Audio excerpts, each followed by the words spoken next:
L'invité de RMC Première. La liste des candidats pour les législatives devient plus claire chaque jour. Gaël Yano est parti le premier pour la première circonscription. L'homme semble déterminé à retrouver son siège de député à l'Assemblée nationale.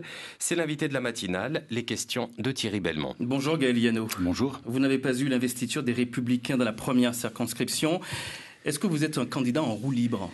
En tout cas, je suis un candidat déterminé, avec des convictions, et qui ne change pas de cap au gré des propositions que l'on me fait. Vous connaissez mon positionnement sur le référendum de 2018 où il faut donner la parole aux Calédoniens, sur l'attachement à la République française, sur des conditions du retour de l'autorité de l'État pour la sécurité, et tous ces sujets que je développe et que je continuerai à développer durant la campagne électorale. Est-ce que vous vous sentez un peu déconfit ce matin, au lendemain de la décision des Républicains et de l'UDI de soutenir Philippe Gomez pour la seconde circonscription ? Alors, cette décision est effectivement hallucinante, mais je l'avais anticipé puisque, comme j'ai eu l'occasion de le dire il y a quelques instants dans votre journal de 6h30, il y a eu un pacte des sortants en 2017 qui a été conclu entre Pierre Frogier et Philippe Gomez, les deux hommes politiques ayant à renouveler leur mandat cette année, l'un en juin pour les législatives et l'autre en septembre pour les sénatoriales. D'autres ont dénoncé un pacte de non-agression, c'est un peu la même chose.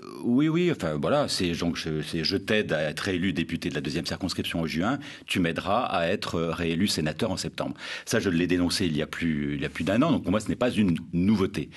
Ce qui m'étonne, c'est que certains autres maintenant le dénoncent, notamment Sonia Baquès et Harold Martin, alors qu'ils savaient très bien que ce pacte avait été conclu, mais lorsque ce pacte servait leurs intérêts, ils se taisaient. Aujourd'hui, ça les dessert, donc ils le dénoncent. Eh bien, moi, c'est pas mon cas. Depuis plus d'un an, je dis que c'est regrettable d'agir ainsi en politique, parce que cela éloigne les citoyens des hommes politiques. Oui, les Républicains de Nouvelle-Calédonie, Sonia Baquès et Harold Martin, qui exposeront dès le début de la semaine prochaine les actions qui seront menées à la suite de cette décision. Ils disent aussi qu'ils dévoileront les dessous des cartes qui ont conduit à une telle forfaiture. Je cite leurs mots. Vous vous associez à ce communiqué? Alors, déjà, les Républicains de Nouvelle-Calédonie, je ne sais pas en quoi ils parlent au nom des Républicains, puisqu'il y a deux seuls partis en Nouvelle-Calédonie qui sont associés officiellement aux Républicains. Harold Martin et Sonia Baquès n'ont aucun lien direct avec les Républicains, si ce n'est qu'ils s'autoproclament républicains. Ensuite, c'est très bien, ils font ça, mais enfin, ils auraient dû me soutenir lorsque je le disais il y a un an.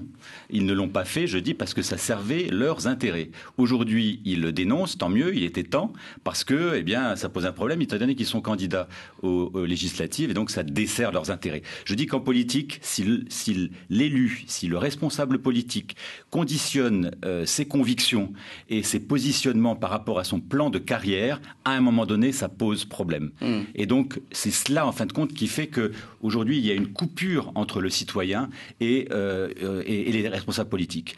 En juillet 2015, lorsqu'on m'a proposé ce rapprochement avec Pierre Frogier et avec le Rassemblement, j'ai dit non et j'ai payé, puisque je n'ai pas été reconduit à la présidence du Congrès. Si j'avais dit oui, eh bien, figurez-vous que vous auriez en face de vous le président du Congrès.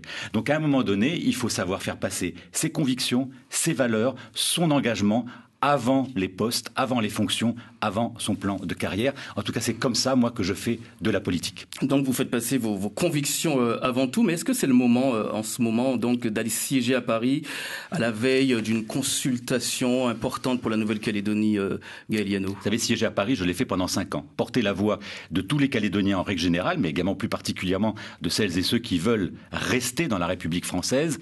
On était encore loin du référendum de 2018. Non. Mais là, c'est l'année prochaine. Non, le référendum de 2018, c'est demain.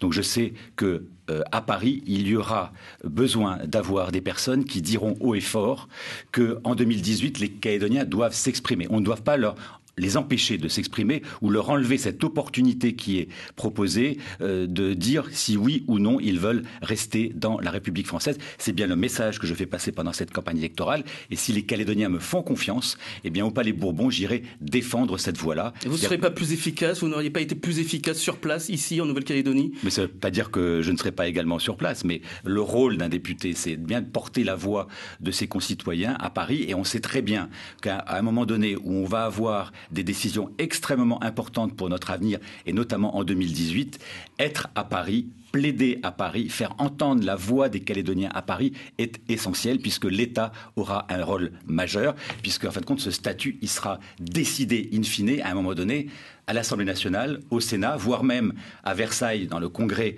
du Parlement lorsqu'on aura modifié la Constitution. Donc il faut à cette période-là de la vie de la Nouvelle-Calédonie être particulièrement présent à Paris. Il faut aussi une large majorité des républicains à l'Assemblée nationale, des députés républicains à l'Assemblée nationale. Il y a une grande incertitude en ce moment en ce qui concerne l'élection présidentielle, quant au prochain président.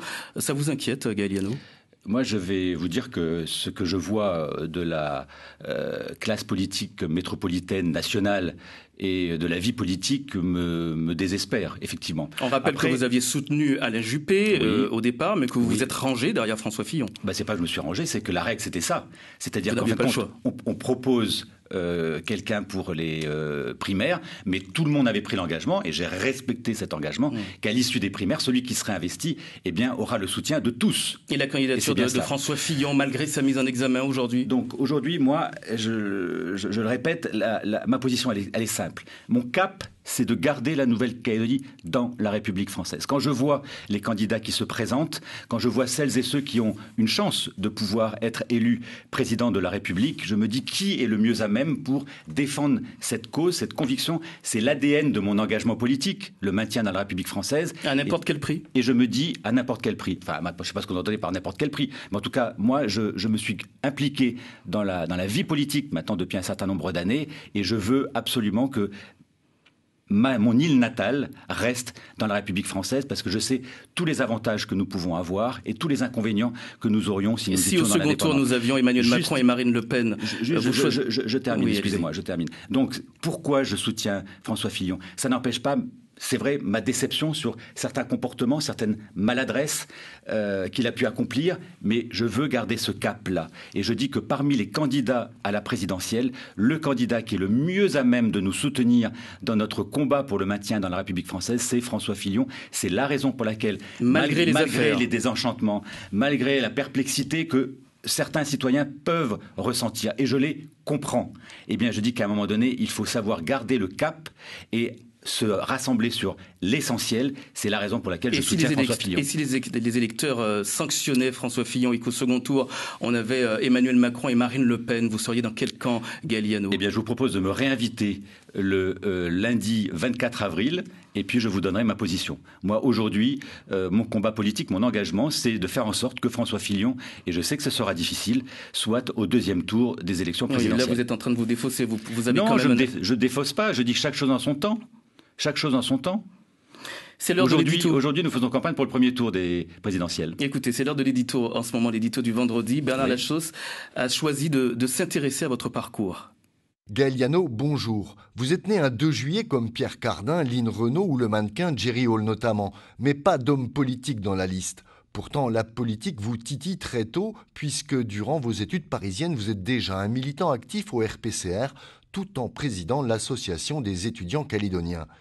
D'ailleurs, dès votre retour, vous sautez le pas, élu dès 1989 à la province sud, au Congrès, puis au conseil municipal de Nouméa, où vous deviendrez premier adjoint l'année de vos 40 ans. L'ascension est en marche. En 2007, vous volez la vedette à Pierre Maresca. Investiture en poche, l'Assemblée nationale vous tend les bras, profitant, il est vrai, des divisions à l'avenir ensemble. En 2012, fort de votre bilan et avec un discours résolument droitier et anti-indépendantiste, vous échouez pourtant face à Sonia Lagarde. Cette fois, la division était dans votre camp. Une défaite qui vous a, paraît-il, fait l'effet d'un 33 tonnes en pleine figure. C'est l'heure de la dissidence. Avec Sonia Backès, Gilles Brial, notamment, vous fondez le MPC, Mouvement Populaire Calédonien. Mais le mariage ne dure pas. Votre défaite au municipal de 2014 précipite le divorce. Les têtes d'affiche quittent le mouvement. Élu président du Congrès, on vous reproche votre proximité de circonstance avec Philippe Gomès. On vous dit traître à votre camp. Le rassemblement se rassemblera d'ailleurs sans vous. Ils seront vos premiers adversaires aux prochaines législatives, en ordre dispersé certes. Sonia Backès, Bernard Deladrière, Gaël Liano, cela fait beaucoup de prétendants pour un premier tour.